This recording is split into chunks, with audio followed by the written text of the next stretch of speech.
Welcome to another OCD Recovery Instagram Live.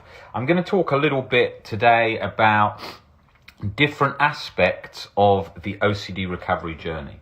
So earlier today, I was walking back from the supermarket and I had two bags in my hand and both bags broke. Not at the same time, a minute or so after each other, but I was thinking, it wasn't even that full, that bag. But then it broke and I thought, luckily I'm next to this shop. I can go into the shop, get a new bag and come back out. So I did that next to the supermarket. So after I did that, I got home and I decided I'm going to have some breakfast. And I got the Alpen cereal box and then I opened it. The bag broke and all the Alpen went over the floor. And I thought to myself, all three of these things have just happened. And not a big deal in the scheme of things. But what I'm trying to highlight is things happen. Things happen in life. These kinds of things happen, okay? Now, when we've got OCD, we're zooming in on those things. So if we've got existential OCD, for example, we're zooming in on, if that thing could lead to that thing that could lead to that thing.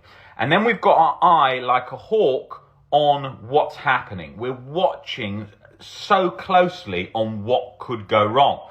Now with our OCD, that might be a partner's stupid jokes. It might be a partner's shape of his nose. It might be what he likes or she likes as a hobby and you don't like, or some argument thing that you thought that they had a different political opinion to you and it was a bit aggressive, and all these little things. And you're going to find them everywhere. And you always see it because people come in and they say to me, I've just realized this thing, or I've just noticed this thing. And with health OCD, what that will often be is like a long Latin name for some rare medical condition, or some particular ailment that's a thing that they're thinking about. All these things are because of this laser focus, this zoomed in on situations and thinking what's gone wrong and how does that link to something else. Okay, so with OCD, the threat control's up because you're starting to view everything as dangerous, whole of life as dangerous, anything that's happening around is dangerous, and because of that, you're zoomed in that closely, but you won't even notice it at first. Or you will you notice it, but you're not aware that OCD is interjecting, because we can't see OCD. If you have a broken hand, for example, if you've got a broken hand, you can see that you've got a broken hand. And you go, I can see it's a broken hand, so I'll be a bit careful with that hand. With OCD, because you can't see that, you think, that's just the normal way of thinking, or that seems like the correct way to analyze this particular problem. Especially with problem solving, where you're trying to work out how to fix or internally control a situation which didn't need fixing or any additional control.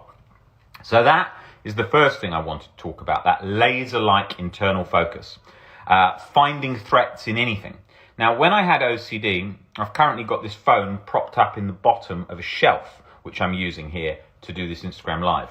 Now, when I had OCD, we've got OCD most likely in a genetic level, but I can't experience chronic guilt, chronic anxiety anymore.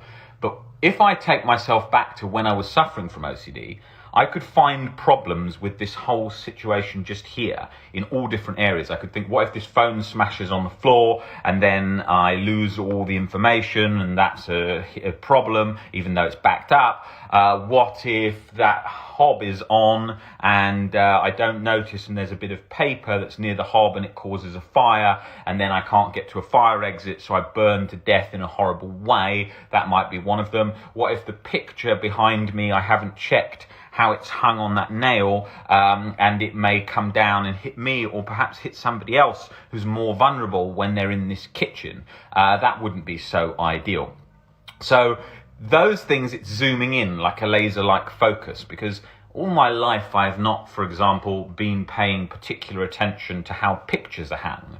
But when I was suffering from OCD relating to harm, I was very concerned in relation to things that I had that responsibility element involved. So I wouldn't have even liked to hung a picture myself. It would have probably got someone else to do it, because I would have been scared that I did it wrong, it wasn't properly put in the wall, that kind of stuff, and then it'd been left hanging and the picture was heavier than what it was being supported on, and over time that had come loose. So then checking those, just to highlight one particular area that OCD would get into, because it's going to get into all areas, okay?